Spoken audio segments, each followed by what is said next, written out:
Sarah and Davis have chosen to write their own vows. So Sarah. I promise to care for you and love you our entire life. I promise to be your best friend. Whoa, whoa, whoa, whoa, whoa. You can't just be saying best friend, okay? Pete's my best friend. Hold up. I thought I was his best friend. We've been through a lot together. Gosh, we have been through so much together. Second grade was really rough for us. I remember when he fell off the monkey bars. I mean, he gave me his fruit roll-up. I gave him my fruit roll-up. That was like... I hope he knows that he's my best friend. Our friendship has survived so much. You think that this is gonna divide us? I promise to be your most loyal friend. I'm loyal too. She is confusing me so much right now. She is my wife. He is my best friend. Who's the best friend here? Who? No one else, baby. Just you and me taking on the world. Dude. Aw, he's crying. I'm gonna have to be gluten-free. Oh man, dude, you go gluten-free. I have to be gluten-free. And I don't want to be gluten-free, man. It's the end of an era, Davis. It's the end of an era. Yes, I am crushing these vows.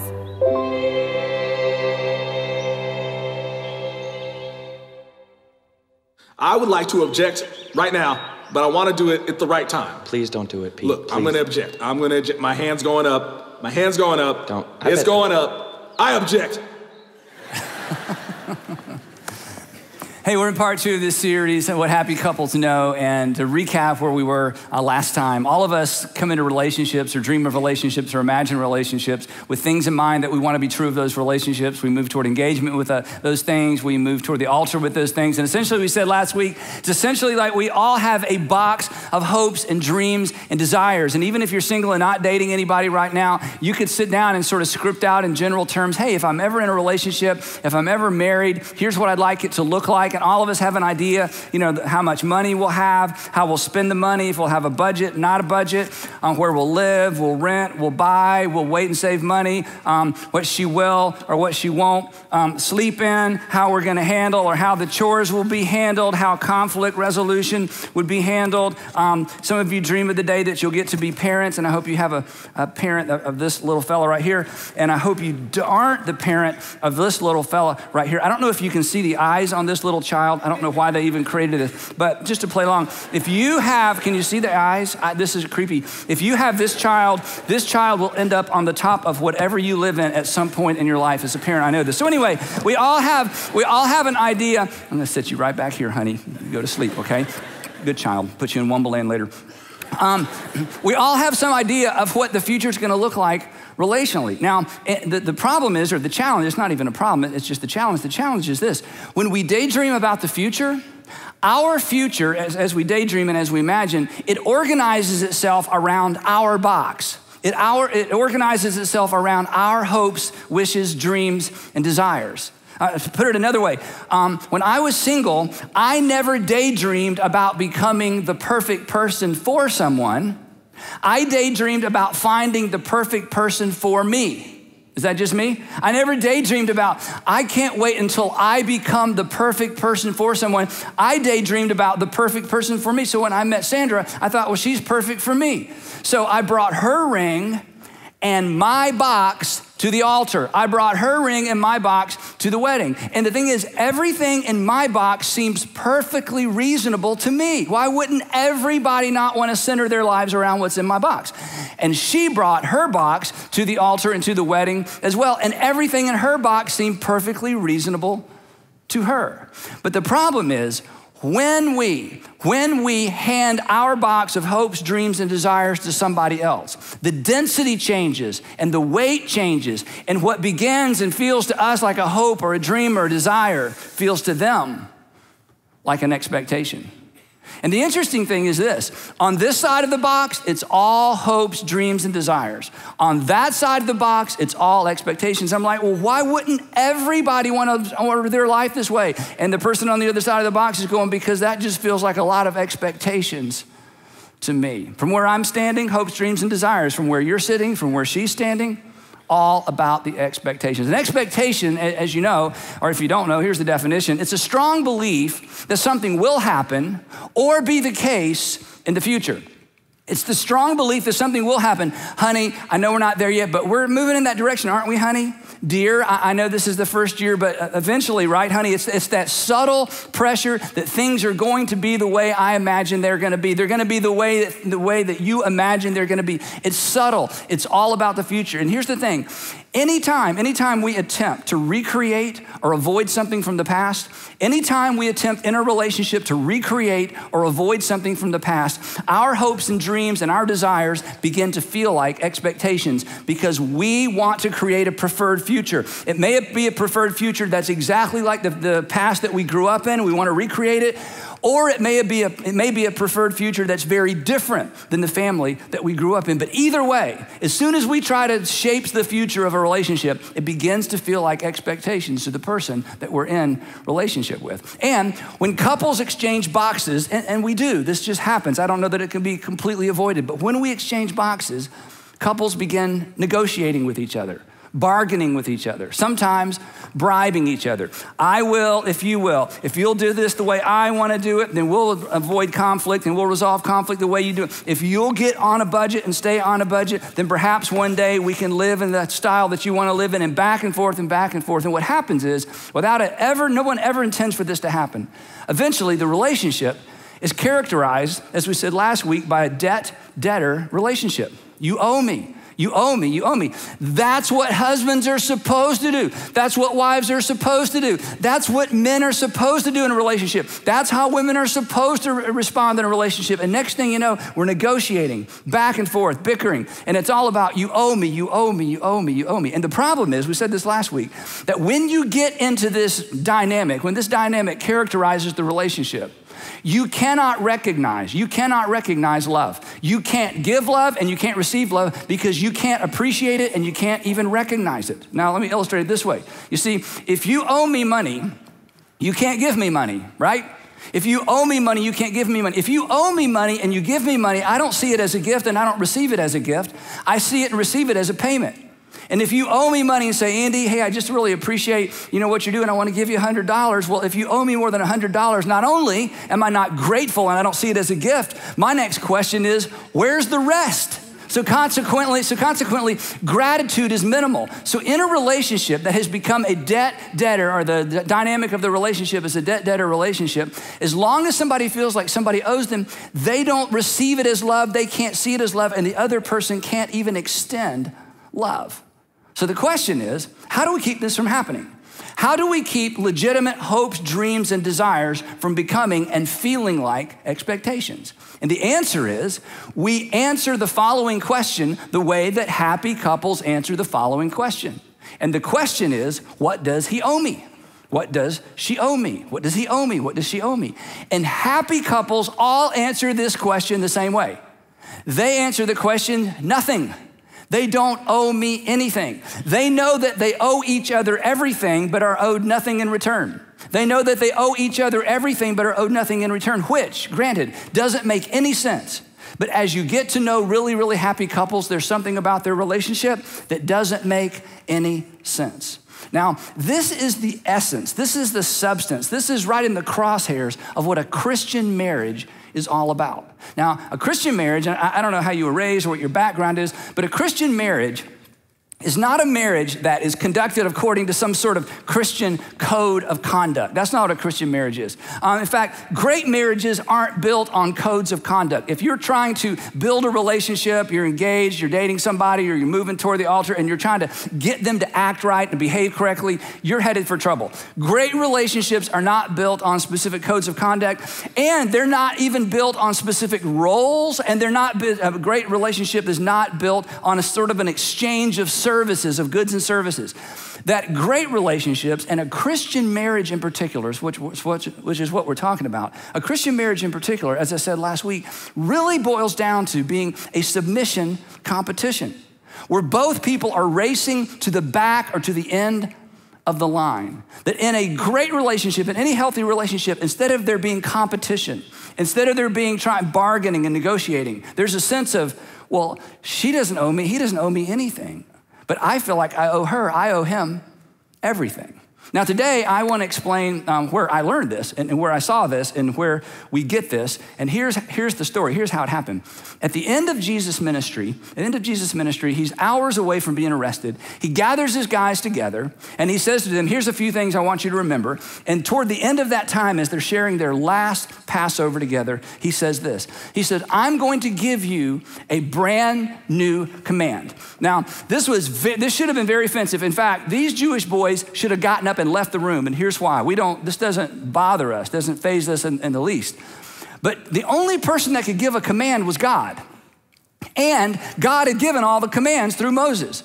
So you can talk about the commands, you can exegete the commands, you can explain the commands, you can apply the commands, you can prioritize the commands, but you don't make up new ones. So there was a sense in which Jesus was equating himself with Moses and in a sense claiming to speak for God. And these guys should have gotten up and left the room, but the night had already been very confusing. Judas had left to run an errand.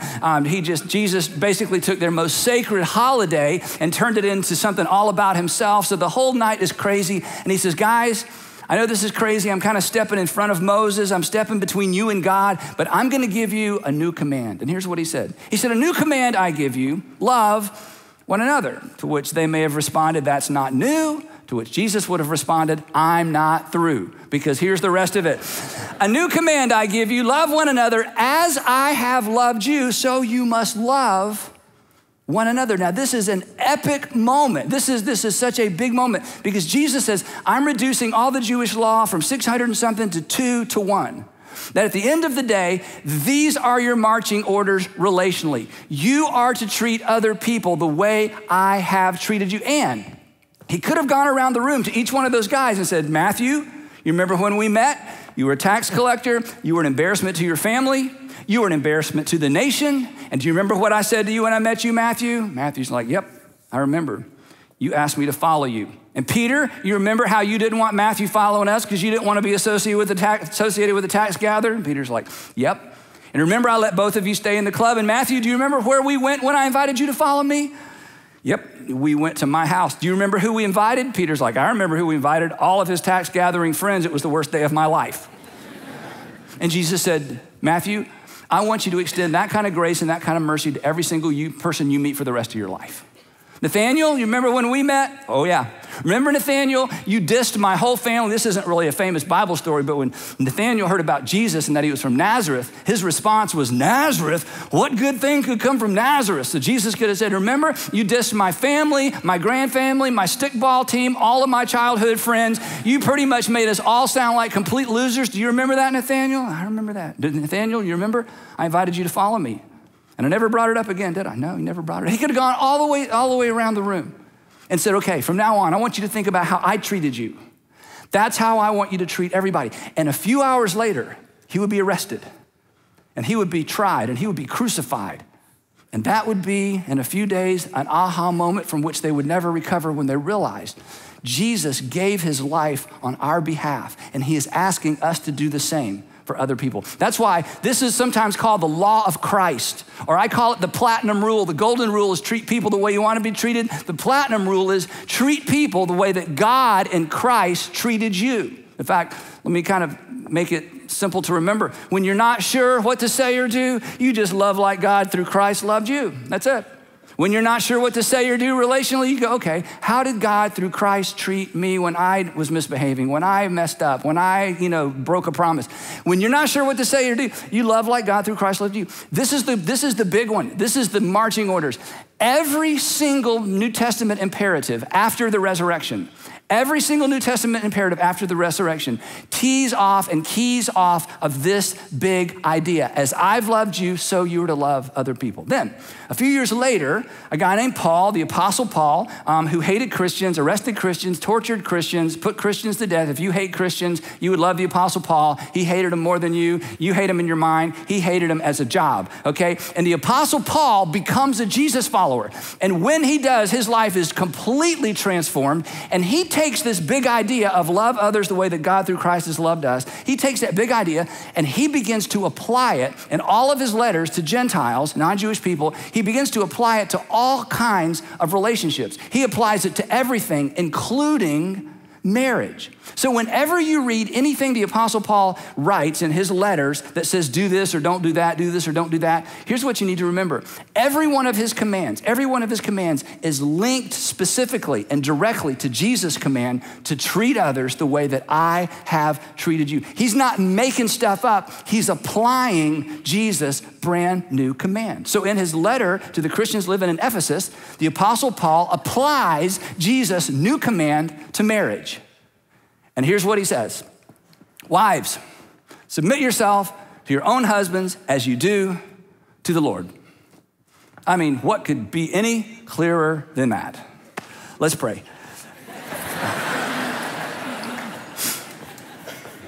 Now, if this bothers you, I'm so glad it bothers you, and I'm so glad you're here. I'm just gonna leave it up here to bother you. In fact, some of you would say, aha, that's why I quit going to church. That verse right there is why I quit going to church. That whole idea is why I don't like Christians. I am so glad you are watching or listening or in church today. I'm telling you, what you're about to hear, this is so transformational. I love talking about this. Our English Bibles are translations from Greek text, and there were groupings of Greek text all over the East. And the oldest text, the oldest manuscripts of the New Testament, the oldest manuscripts of the Apostle Paul's letters, interestingly enough, if you took this verse and you translated it literally, here's what it would say. It would say, wives, to your own husbands as to the Lord.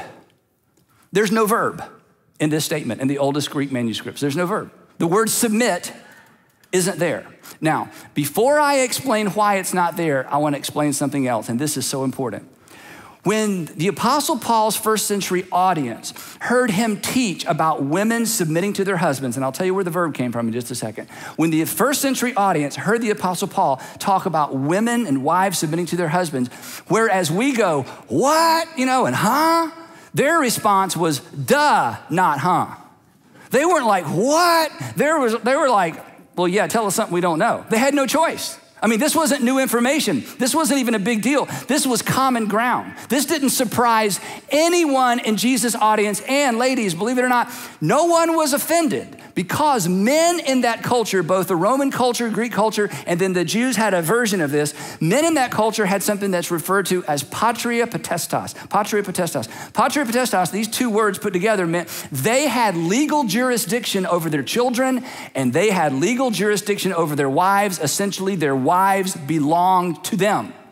So when Paul says, wives submit to your husbands, that's like, right, because if we don't, he'll sell us, he'll trade us, he'll have us arrested, he'll accuse us of some crime, and there won't be any eyewitnesses to show up to dispute the claim, and of course we submit to our husbands. So this was not a big deal to them. But here's the cool thing, it's a big deal to us. And the reason it's a big deal to us is what comes later in the text. So why no verb in the oldest Greek text? Why isn't there a verb in this verse? And the answer is the verb comes from the verse before. And this was a typical kind of Greek grammatical way of doing things. That you make a statement with a verb, and then in the next statement, you just infer the verb. You don't include it. You just take your verb from what came before. That submit, the verb submit, is actually inferred from the verse that came before. So we should ask, what was the verse that came before that gives us the verb for this verse? And my friends, you're looking up here, this is a game changer. Here's what Paul said before he told wives submit to their husbands. Here's the verse that sets the tone for everything that follows. Here's our verb, submit to one another out of, and there it is again. Every time the Apostle Paul tells us to do something, he points us back to Jesus. Not the Old Testament, not the 10 Commandments, Jesus. As God through Christ has done something extraordinary for you, you are to demonstrate that same kind of love in your relationships with each other, including romantic relationships, including marriage. You are to submit to one another out of reverence to Christ. In other words, the submission, guys, get ready, is mutual.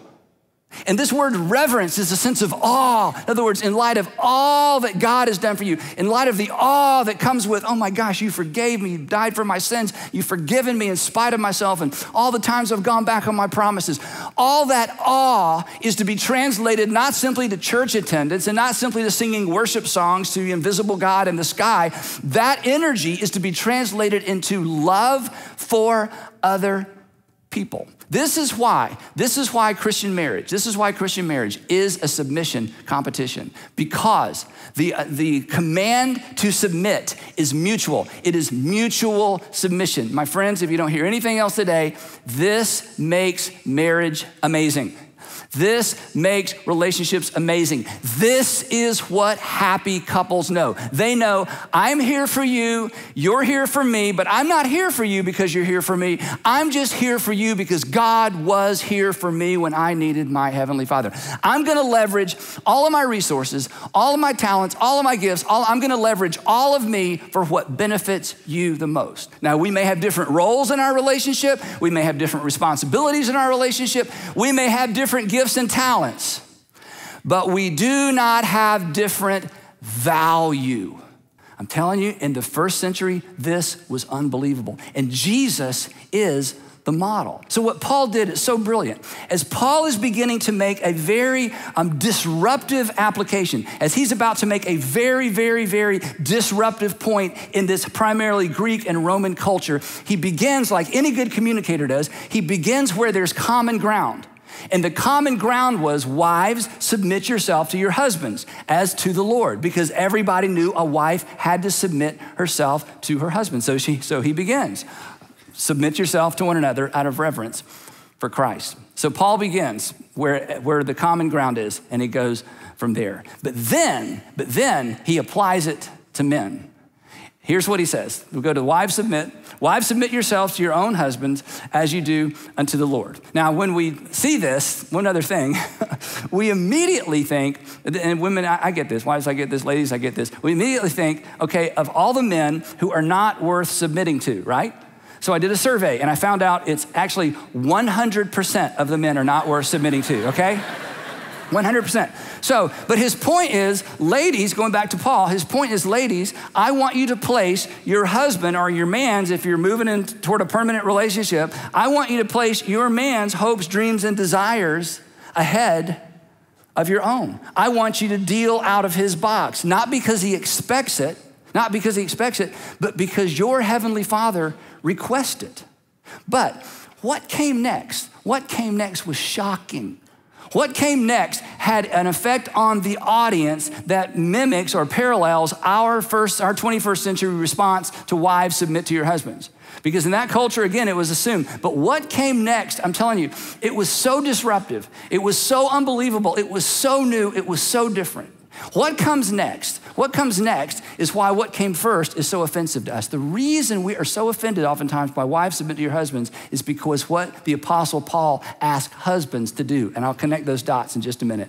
So this is what he says to the men. Husbands, love your wives. Now, we're like, well, of course. But in the first century, it wasn't of course. In the first century, it's wait.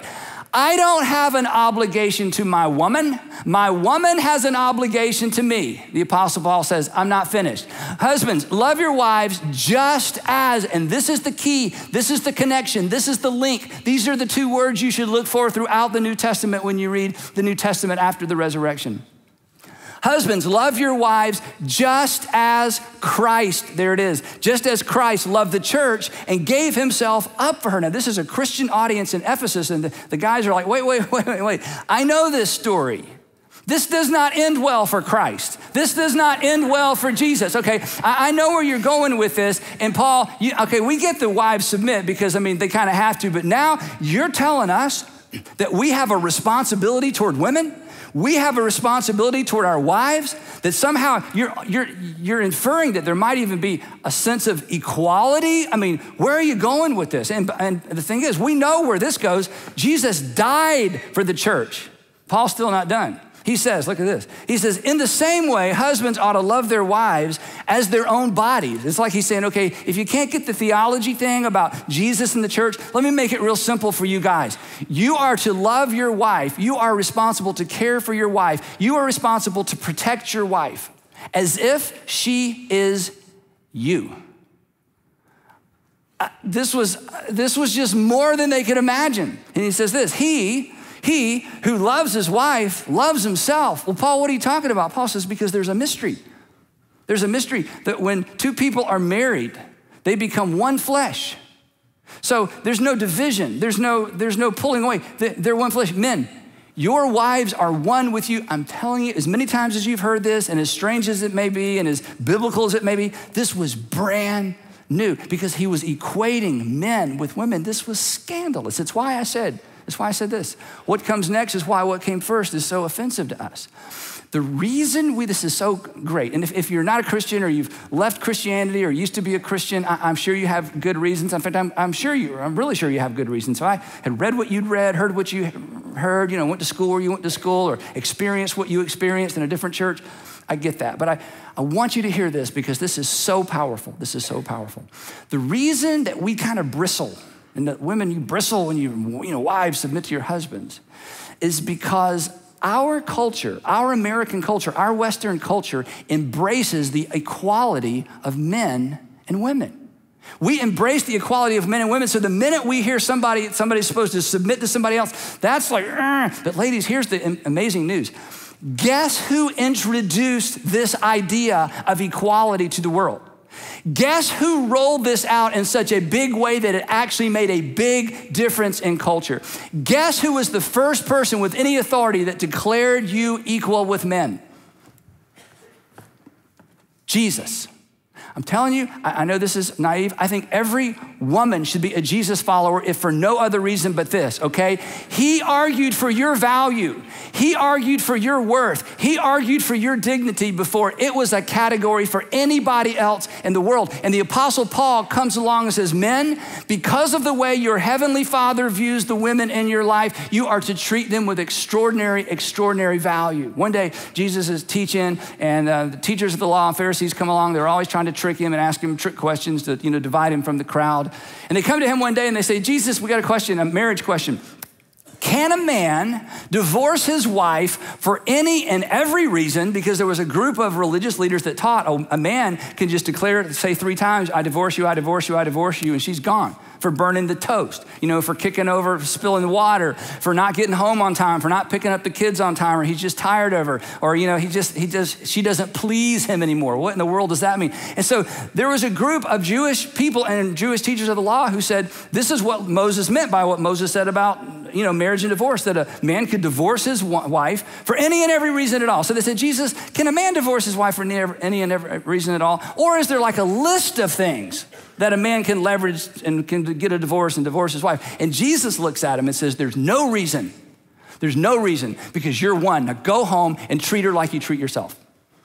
Like, no, we're looking for a list of reasons. Jesus said, there's no reason. You see, you think you're better. You think you're worth more. You think you mean more to God, but you don't. And when you married her, you became one. Now go home and treat her as well as you treat yourself. I'm telling you, the dignity, the value, the worth that Jesus gave women. And read the Gospels. Ladies, read the Gospels. Women flocked to Jesus. They flocked. They supported his ministry. They raised money for his ministry. They were the first person to see him after he rose from the dead, which I'm telling you, that gave women extraordinary dignity as well, because a woman's word in court was meaningless. If you called a woman to testify in court, if they even let her in, her testimony was almost meaningless. And yet all the Gospels tell us that women were the very first people to see Jesus alive after he rose from the dead. And the reason the Gospels tell us that is because that's what happened. And the reason we know that's what happened is if you were making up a story in the first century about a resurrection, you would not have women be the first people who saw it because nobody believed the testimony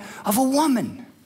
And so Jesus rolls this out. The Apostle Paul pumps it up and he says, I know you weren't surprised when I said women are to submit to their husbands, but I'm telling you, men, women, in God's eyes, you are equally valued and you are to submit to one another. This was life-changing. And granted, it took the church a long, long time to catch up. And in some quarters, it's still taken the church a long time to catch up with this teaching. But our society, don't be deceived. Our society that values men and women, that's not natural.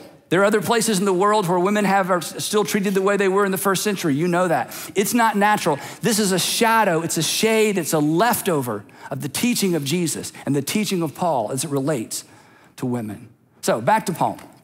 What's his point? His point is men. Let me ask you a question. What is life to you? So we're back to the men. Men, what is life to you? Okay, I don't know. Just think, what is, I don't have a life. Yeah, you do. Okay, men, what is life to you? Here's his point. Just put her before that. Whatever life is to you, put her before that. And you can't do that as long as you've got a big box of expectations between you and her. And ladies, he would say, you can't love your husband, you can't submit to your husband as you're trying to mutually submit to each other as long as you've got a big box of expectations sitting between you.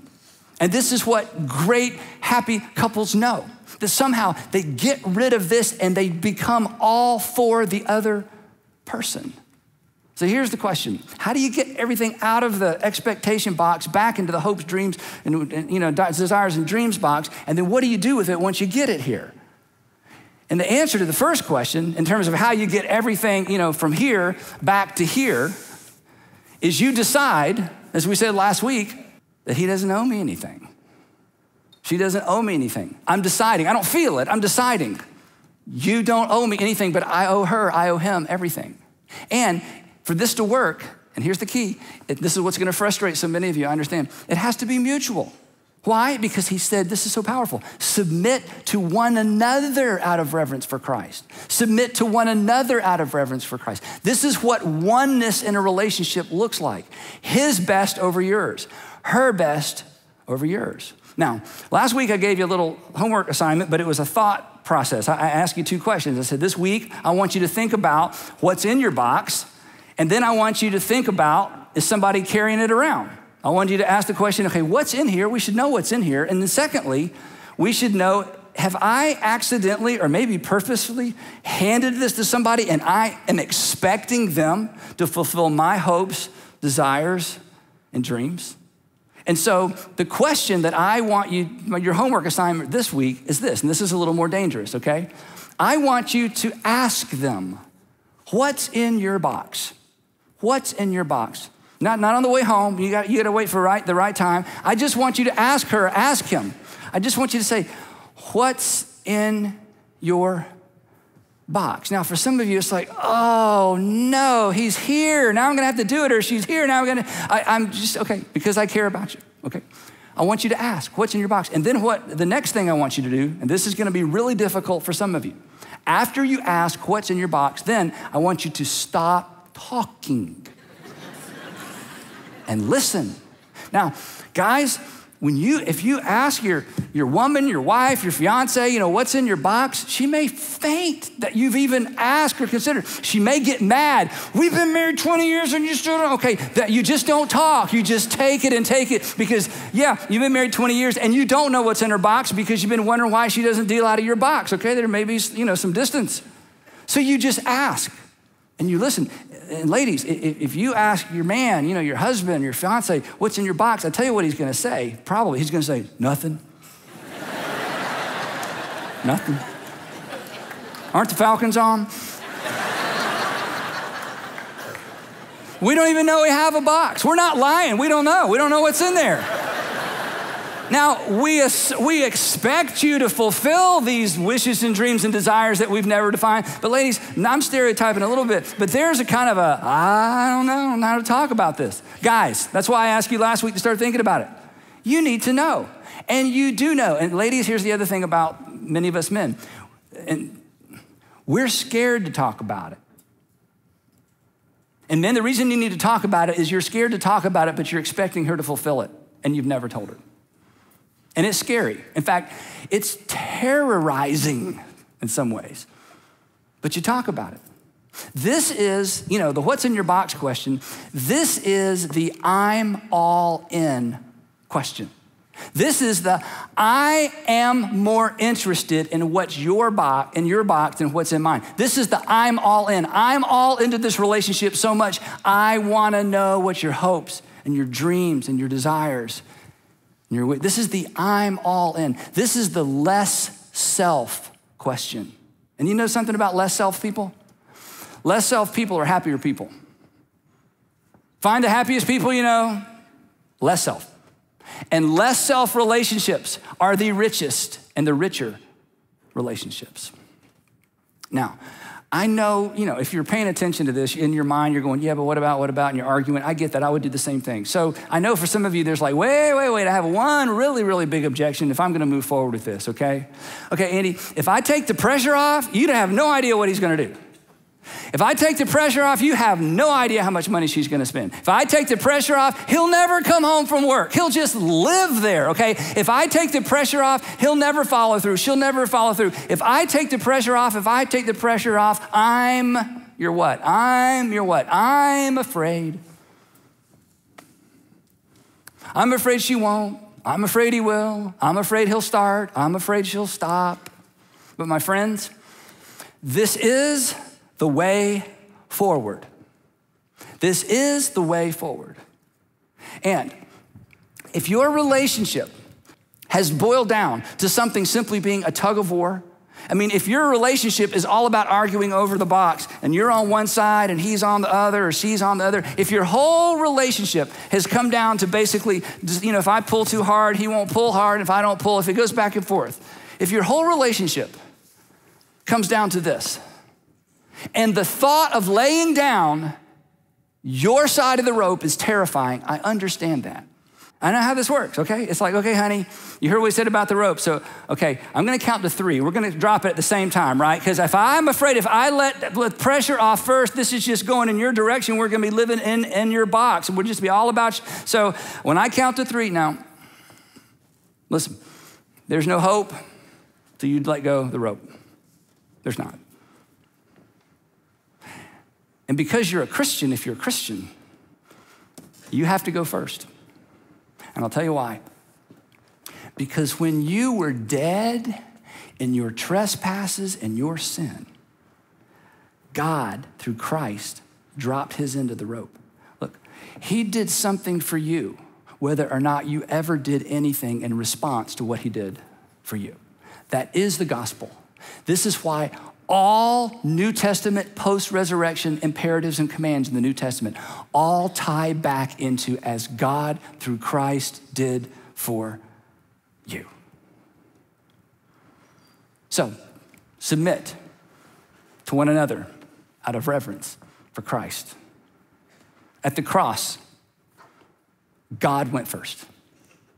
Jesus followers go first. Happy couples put each other first by going first in an effort to be last. That Jesus followers, they put each other first by dropping that rope first in an effort to be last. So I want to challenge you this week, whatever that looks like in your relationship, to just drop it. And then find out what's in their box. And then listen and take notes. And maybe start taking action. And if you're concerned about, but Andy, what about all of my hopes and all of my dreams and all of my desires? What about my stuff? I still have all this stuff and I just, what do I do with it? That's what we're gonna talk about next week. So don't miss part 3 of what happy couples know.